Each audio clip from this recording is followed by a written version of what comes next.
Good morning. Good Saturday morning.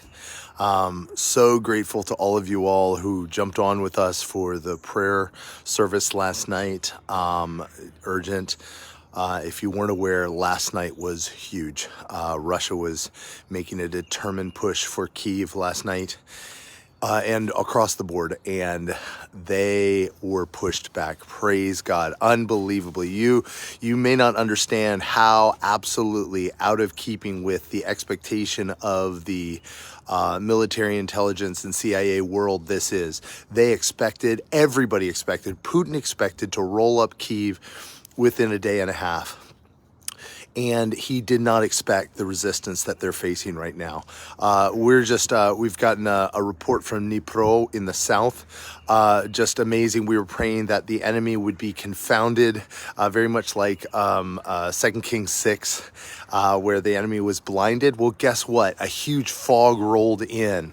And in that area, thick pea soup fog rolled in, and the city killed all power. So what that meant is any light was an enemy. And so the enemy was frozen. The enemy could not move. And that gave time, because this morning the people of Dnipro are coming together. They're building blockades. They're building trenches. They are getting ready, and they're all rising up. This is what Putin did not count on, is the people are being united.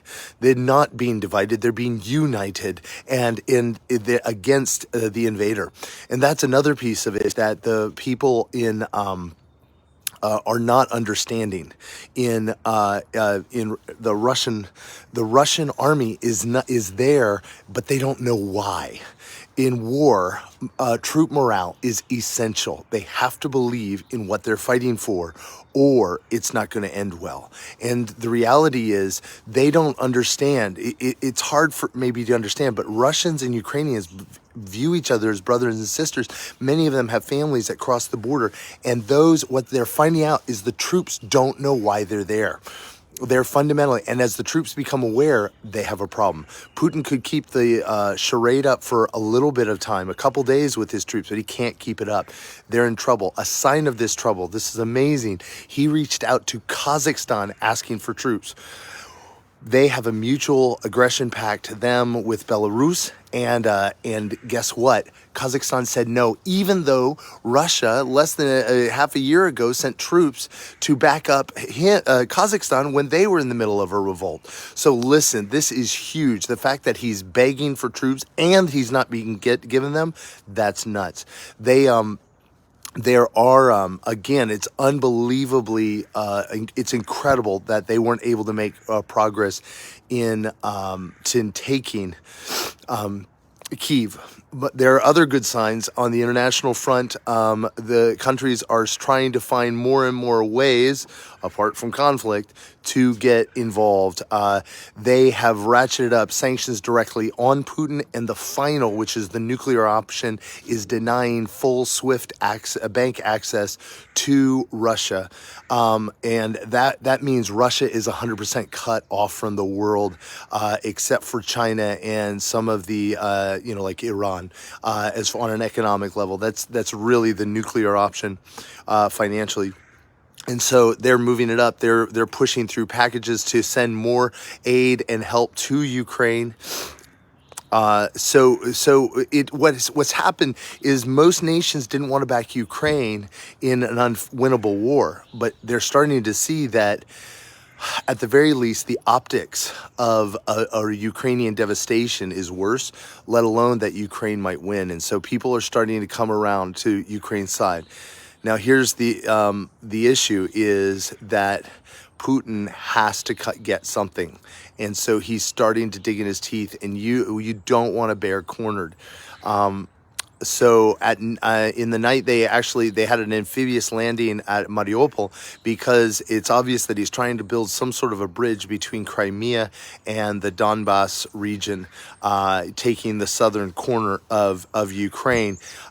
Maybe that's some sort of an endgame piece where, kind of like when they took Mariupol before but pulled back. And so not sure about that. But one of the things that's really concerning is they have spotted TOS-1 heavy flamethrower ordnance headed to the front. Why this is bad? They launched 220 millimeter rockets that are thermobaric. What this means is, up to this point, Russia has been attempting to wage a war to simply, their goal was to topple Zelensky. Their goal was simply to install their puppet, and that was it. They thought they could come in and out. They thought the people would give him Zelensky. In fact, that's what he's told. He's asking the Ukrainian army to hand over Zelensky, to turn on Zelensky, and they're not. Zelensky is really getting the hearts of the people. He's walking out. He's going with troops. He's walking out in public. Like, he's declaring, no, I'm not going anywhere. Don't believe any lies. We are here. All of us are here. All the heads of government. We are not going to hide. And that is endearing him to the Ukrainian people in a huge way. This is the kind of leader that Ukrainians will follow. And so it's really, wow. It's really, really incredible. So, but with the idea of, with Putin realizing that he can't just surgically remove Zelensky, the introduction of these TOS-1 rocket launchers shows that he's willing to go for devastation. Because a thermobaric missile, what it does is it creates a much bigger blast because it sucks in oxygen, and that blast then creates sends out the force much larger and takes down buildings. So up to this point, he's been trying to just attack individuals. Now it's obvious that he's going to attempt to take out buildings and the possibilities of total war. So please, here's the prayer point.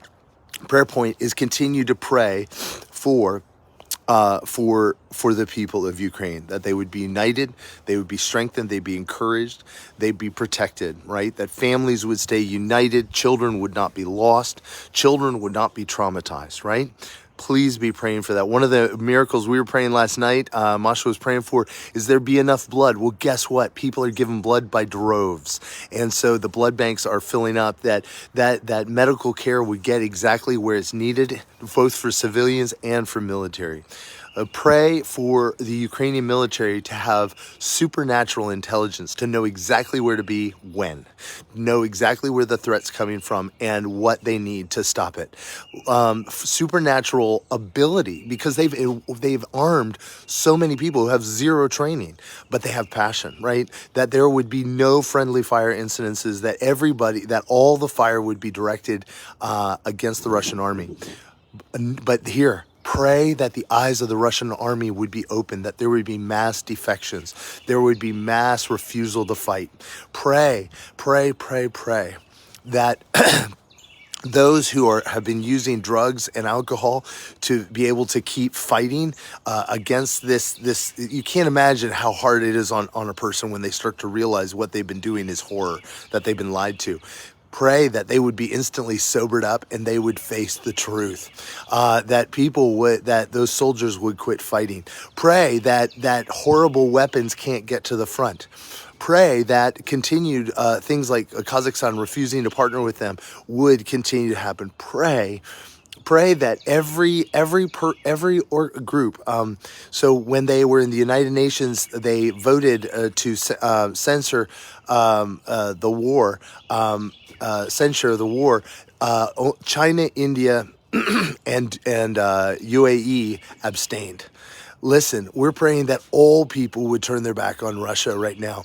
But more than that, pray for the Russian people. The Russian people, they're the ones, they are victims as well of this tyranny. And so we just pray that they would rise up. Many of you don't know, but there is a popular opposition leader by the name of Navalny who's being held in Siberia in prison for things he didn't do, and he is a figure that Russians can rally about. Russians need a person. There has to be somebody. There has to be a face, and he's the kind of person. So pray for his safety. Pray for the movement that's beginning in Russia to gain steam, so that because again.